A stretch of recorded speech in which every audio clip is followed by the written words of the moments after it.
নমস্কার বন্ধুরা, সকলকে আমার চ্যানেলে স্বাগত। প্রবীণ নাগরিক অর্থাৎ সিনিয়র সিটিজেনদের জন্য একটি দুর্দান্ত সুখবর। প্রবীণদের জন্য সরকারের পক্ষ থেকে নেওয়া হয়েছে একটি যুগান্তকারী পদক্ষেপ।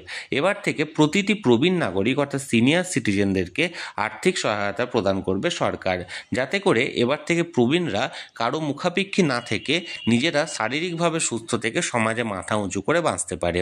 কিভাবে এই আর্থিক সহায়তা পাবেন সরকারের কাছ থেকে, কোথায় আবেদন করবেন, কিভাবে আবেদন করবেন, কোন কোন ডকুমেন্টস লাগবে, সকল কিছু আজকের ভিডিওতে বিস্তারিতভাবে আলোচনা করব।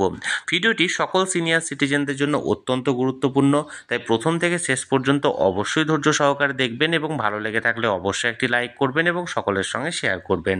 আর সেই সাথে এই চ্যানেলে যদি প্রথমবার হয়ে থাকেন এই রকমের ইনফরমেটিভ ভিডিও আরও দেখার জন্য যারা এখনও পর্যন্ত এই চ্যানেলটিকে সাবস্ক্রাইব করেননি তারা অবশ্যই চ্যানেলটিকে সাবস্ক্রাইব করে নিতে ভুলবেন না। তাহলে চলুন আমরা বিস্তারিত জেনে নিই। আমরা সর্বপ্রথমে জেনে নেব প্রবীণদের জন্য ঘোষিত এই প্রকল্পে কারা কারা আবেদন করতে পারেন, অর্থাৎ কারা কারা আবেদনের জন্য যোগ্য।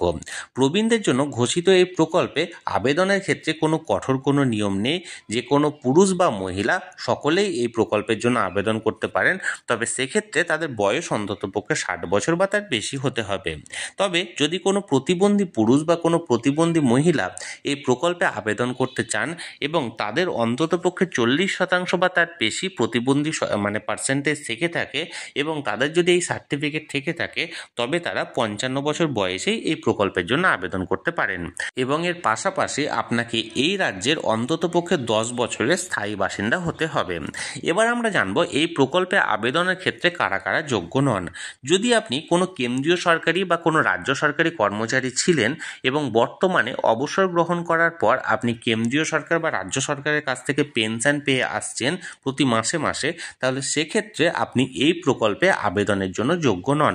অর্থাৎ একমাত্র কোনো সরকারি কর্মচারী বা কোনো রকম কেন্দ্রীয় সরকারি কর্মচারী যদি থেকে থাকেন এবং তারা পেনশন পেয়ে আসছেন, তারা এই প্রকল্পে আবেদন করতে পারবেন না। বাদবাকি সকল পুরুষ বা মহিলাই এই প্রকল্পে আবেদনের জন্য যোগ্য। এবার আমরা জানবো এই প্রকল্পে আবেদন করার ক্ষেত্রে আপনাকে কোন কোন ডকুমেন্টস প্রয়োজন বা কোন কোন ডকুমেন্টস আপনার লাগবে। সর্বপ্রথম আপনার যে ডকুমেন্টসটি প্রয়োজন হবে সেটি হলো আপনার ভোটার কার্ড অথবা প্যান কার্ড, যে কোনো একটি ডকুমেন্টস আপনাকে লাগবে।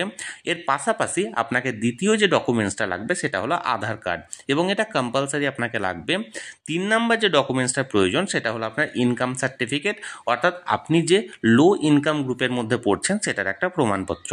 এবং চতুর্থত যে ডকুমেন্টসটি প্রয়োজন হবে সেটা হলো আপনার ব্যাংক অ্যাকাউন্টের একটা ডিটেলস, অর্থাৎ আপনার ব্যাংকের পাসবুকের ফার্স্ট কপি জেরক্স। এবং সর্বশেষ যে ডকুমেন্টসটি প্রয়োজন হবে সেটি হলো আপনার রেশন কার্ড। অর্থাৎ এই 5টি যদি আপনার ডকুমেন্টস থেকে থাকে তাহলে সেক্ষেত্রে আপনি এই প্রকল্পের জন্য আবেদন করতে পারেন। এবার আমরা জানবো এই প্রকল্পে আবেদন আপনি কিভাবে করবেন, অর্থাৎ আবেদনের পদ্ধতির ব্যাপারে। এই প্রকল্পে আপনি শুধুমাত্র অফলাইনে আবেদন করতে পারেন, অর্থাৎ আপনি অনলাইনে কোনো ক্যাফে সেন্টারে আপনি আবেদন করতে পারবেন না। এর জন্য অফলাইন মেথডটাই প্রযোজ্য।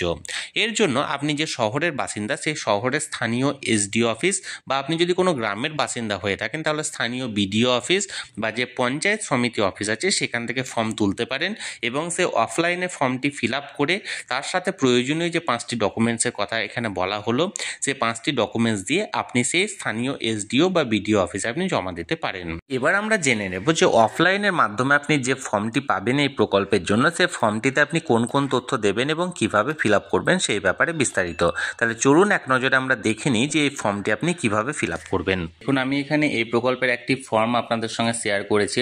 এখানে লেখা আছে, এটা ওয়েস্ট বেঙ্গলের ক্ষেত্রে প্রযোজ্য, department of women and child development and social welfare, government of West Bengal. এখানে পাশে পাসপোর্ট সাইজ পিকচার আছে, যেখানে যিনি আবেদন করবেন তার এখানে একটা রিসেন্ট কালার পাসপোর্ট সাইজের ছবি এখানটায় এখানে পেস্ট করবেন। এরপর দেখুন পেনশন কেস এক্সিস্টিং না নিউ, এখানে নিউ হবে। Type of pension old age disability widow, এখানে যেহেতু আমরা ওল্ড এজ পেনশনের কথাটা বলছি তার জন্য এখানে ওল্ড এজের জায়গায় ঘরটায় টিক মারা হবে। এবার দেখুন পার্সোনাল ডিটেলসে কি বলেছে। প্রথমে আধার নাম্বার, এখানে চারটে করে 12টা ঘর আছে, এখানে আধার নাম্বারটা ঠিকঠাক বসিয়ে দেবেন। তারপরে ভোটার আইডি নাম্বার, অর্থাৎ আপনার এপিক কার্ডের যে নাম্বারটা আছে সেটা এখানে বসিয়ে দেবেন। তারপর দেখুন 3 নম্বরে কি বলা হয়েছে, 3 নম্বরে বলা হয়েছে যে না এখানটায় নেম অফ বেনিফিশিয়ারি অর্থাৎ কার নামে এটা হচ্ছে, যিনি আবেদন করছেন তার ফার্স্ট নেম, মিডিল নেম এবং লাস্ট নেম যেটা আছে সেটা পরপর বসিয়ে দেবেন। তারপর জেন্ডার, উনি মেল না ফিমেল না আদার্স সেখানে টিক মারবেন। তারপর ডেট অফ বার্থ, এটা প্রথমে ডিডি, তারপরে এমএম, তারপরে ওয়াই অর্থাৎ প্রথমে ডেট দুটি, তারপরে মাসের নাম, তারপরে মানে মাসের সংখ্যাটা, তারপরে ইয়ারের সংখ্যাটা এখানেই করবেন। এবার এই ইয়ার অনুযায়ী এটা যে বছর আবেদন করছেন সে বছর 1 জানুয়ারি, যদি 2024-এ আবেদন করেন তাহলে 1 জানুয়ারি 2024 অনুযায়ী আপনার বয়সটা কত হচ্ছে এখানে এজটা এখানে সাবমিট করবেন বা বসিয়ে দেবেন। এরপর দেখুন এখানে ফাদার্স নেম আছে, ফাদার্স নেমসে যিনি আবেদন করছেন তার পিতার নাম, ফার্স্ট নেমটা লিখবেন, মিডিল নেম যদি কিছু থাকে সেটা দিবেন, তারপর লাস্ট নেমটা দেবেন। এরপর মাদার্স নেমসে সেম একই ব্যাপার, মায়ের নামের প্রথম ওটা মানে প্রথম শব্দটা, তারপরে মিডিল নেম যদি কিছু থাকে সেটা, তারপর লাস্ট নেম। এবার দেখুন এখানে রিলিজিয়ান আছে, রিলিজিয়ান হিন্দুইজম, ইসলাম, খ্রিস্টানিটি, আদার্স যার ক্ষেত্রে যেটা প্রযোজ্য হবে সেটা দেবেন। এখানে মনে রাখা দরকার লাল কালিতে যে অ্যাস্টেরিস্ক অর্থাৎ স্টার মার্ক দেওয়া আছে সেগুলো কিন্তু কম্পালসারি আপনাকে এগুলো সাবমিট করতেই হবে। আর যেগুলো অ্যাস্টেরিস্ক নাই বা স্টার মার্ক দেওয়া নেই সেগুলো আপনার অপশনাল না দিলেও কোনো অসুবিধা নেই। কাস্ট আপনি এসসি না এসটি না ওবিসি না জেনারেল কী হচ্ছেন সেটা এখানে দেবেন। তারপর স্পাউসের ক্ষেত্রে দেখুন আপনার স্পাউস যদি ডেড অর্থাৎ মারা গিয়ে থাকে অর্থাৎ যদি বেঁচে না থাকে তাহলে সেক্ষেত্রে করবেন, আর যদি অ্যালাইভ অর্থাৎ যদি বেঁচে থাকে তাহলে এখানে টিক মারবেন, আর যদি বিবাহ না করে থাকেন তাহলে নট অ্যাপ্লিকেবল এখানে টিক মারবেন। এবার দেখুন স্পাউস নেম যদি বেঁচে থাকে তাহলে সেক্ষেত্রে আপনার এখানে স্পাউসের নেমটা দেবেন। মান্থলি ফ্যামিলি ইনকাম অর্থাৎ যিনি আবেদন করছেন তার পরিবারের প্রতি মাসের ইনকাম কত সেটা এখানে দিতে হবে। এরপর দেখুন কন্ট্যাক্ট ডিটেলস, কন্ট্যাক্ট ডিটেলসে প্রথম হচ্ছে হাউস বা প্রেমিসেস নাম্বার যেটা আছে সেটা দেবেন, তারপরে ভিলেজ বা এখানটায় টাউন নেম বা সিটি যেগুলো আছে সেগুলো দেবেন, জিপি অর্থাৎ গ্রাম পঞ্চায়েত বা ওয়ার্ড নাম্বার, মিউনিসিপ্যালিটি বা ব্লক বা police station, post office, sub division যার ক্ষেত্রে যা যা হবে সেগুলো এখানে দেবেন, ডিস্ট্রিক্ট, পিন নাম্বার, স্টেট, শেষে দেখবেন মোবাইল নাম্বার আছে, মোবাইল নাম্বারটা এখানে পুট করবেন। ইমেল আইডি যদি কিছু থাকে সেটা এখানে লিখে দেবেন। এবার দেখুন এখানে অ্যাকনলেজমেন্ট কপি আছে, এই অ্যাকনলেজমেন্ট কপিটা এখানটায় acknowledgement number, date, name, type of pension কী হচ্ছে যেখানে আপনি জমা দেবেন তারা এখানটায় মানে এটা ফিল আপ করবে, এটা আপনাকে করতে হবে না। এবার দেখুন তারপরে দেখুন ফর ডিসএবিলিটি পারসন পেনশন, যদি এক্ষেত্রে সেই ব্যক্তি মানে ওল্ড এজের পাশাপাশি যদি ডিসেবলও হয় অর্থাৎ মানে হ্যান্ডিক্যাপ্ট পারসন হয়ে থাকে সেখানে তাকে এটা ফিল আপ করতে হবে। এটা যদি কোনো হ্যান্ডিক্যাপ পারসন না হয়ে থাকেন তাহলে সেক্ষেত্রে এই কলামটা ফিল আপ করার দরকার নেই, অর্থাৎ ওল্ড এজ তার পাশাপাশি যদি হ্যান্ডিক্যাপ থাকেন তাহলে এটা তার ক্ষেত্রে প্রযোজ্য আছে। এবার দেখুন পার্সেন্টেজ অফ ডিসএবিলিটি কত পার্সেন্ট আছে সেটা দেবেন, ইস্যুইং অথরিটি অর্থাৎ কে ইস্যু করেছিল সেটা দিতে হবে।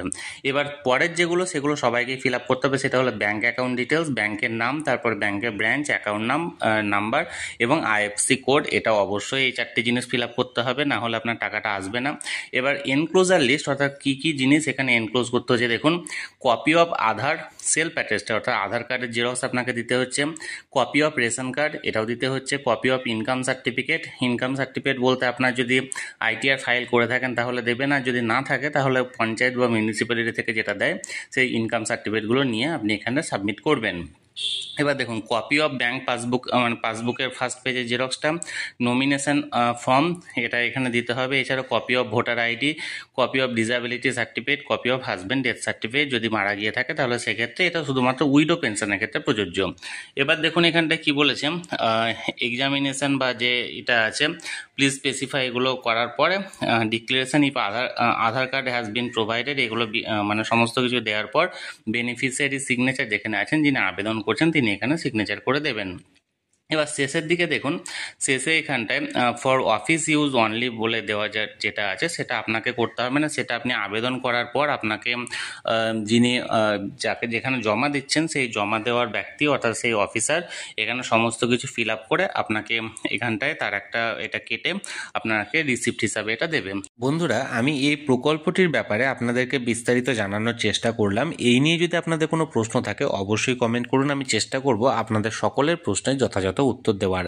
আর এই ভিডিওটি ভালো লেগে থাকলে অবশ্যই একটি লাইক করুন এবং সকলের সঙ্গে শেয়ার করুন, আর সেই সাথে এই চ্যানেলে যদি প্রথমবার হয়ে থাকেন এই রকমের ইনফরমেটিভ ভিডিও আরও দেখার জন্য যারা এখনও পর্যন্ত এই চ্যানেলটিকে সাবস্ক্রাইব করেননি তারা অবশ্যই চ্যানেলটিকে সাবস্ক্রাইব করে রাখুন। ধন্যবাদ, দেখা হচ্ছে পরের ভিডিওতে।